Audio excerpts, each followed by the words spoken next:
Hello friends, welcome to Keerthi's kitchen. ఈరోజు మరొక మంచి లంచ్ బాక్స్ రెసిపీతో మీ ముందుకు వచ్చేసాను. అదేనండి, బెండకాయతోటి ఒక మంచి లంచ్ బాక్స్ రెసిపీ ఎలా చేయాలో చూసేద్దాం రండి.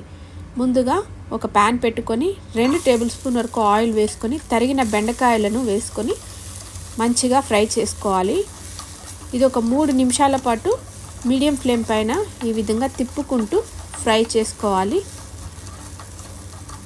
ఇది ఒక 50 to 70% వరకు ఫ్రై అయిపోయిన తర్వాత దీనిని మరొక ప్లేట్లోకి తీసి పక్కన పెట్టుకోవాలి.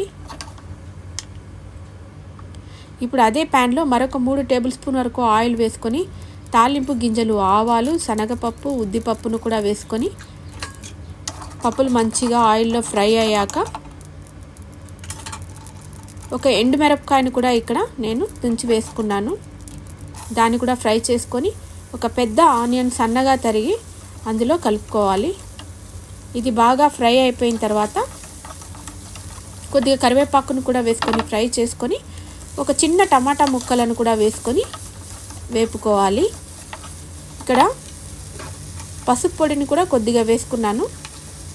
ఈ టమాటా ముక్కలు వేగడానికి ఒక 2 నిమిషాలు మూత పెట్టి ఉడికించుకోవాలి.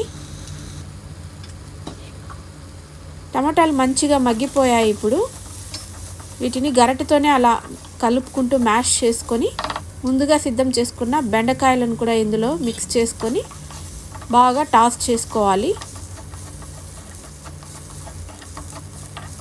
బెండకాయలు 70% కుక్ అయిపోయింది కనుక మనకి ఇంకొక 10% అంటే కంప్లీట్గా 80% కుక్ అయితే సరిపోతుంది. ఇక్కడ నేను సాల్ట్ను కూడా యాడ్ చేసుకున్నాను.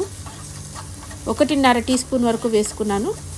సో 80% బెండకాయలు కుక్ అయితే సరిపోతుంది. ఎక్కువగా కుక్ అవ్వాల్సిన అవసరం లేదు. ఆ క్రంచినెస్ ఉంటే రైస్లో మధ్యలో తగులుతూ చాలా బాగుంటుంది. ఇప్పుడు కారంను కూడా వేసుకొని దంచిన వెల్లుల్లిపాయను కూడా వేసుకొని హై ఫ్లేమ్ పైన 1 నిమిషం పాటు టాస్ చేసుకుంటే పచ్చి వాసన పోయి మంచిగా వేగిపోతుంది. ఈ టైంలో 1 టేబుల్ స్పూన్ పుట్నాల పప్పును కూడా పౌడర్ చేసుకొని దానిని చల్లుకుంటున్నాను. ఇది బాగా కలుపుకొని ముందుగా ఉడికించి పెట్టుకున్న ప్లెయిన్ రైస్ 1 కప్పుడు వరకు వేసుకొని హై ఫ్లేమ్ పైన బాగా తిప్పుకోవాలి. ఈ స్టేజ్లో రైస్కి సరిపడా సాల్ట్ను కూడా వేసుకొని కలుపుకొని సర్వ్ చేసుకుంటే అంతేనండి, రెడీ అయిపోయింది బెండకాయ ఫ్రైడ్ రైస్. ఈ వీడియో కనుక మీకు నచ్చినట్లయితే నా ఛానల్ని సబ్స్క్రైబ్ చేసుకోండి. Thank you for watching.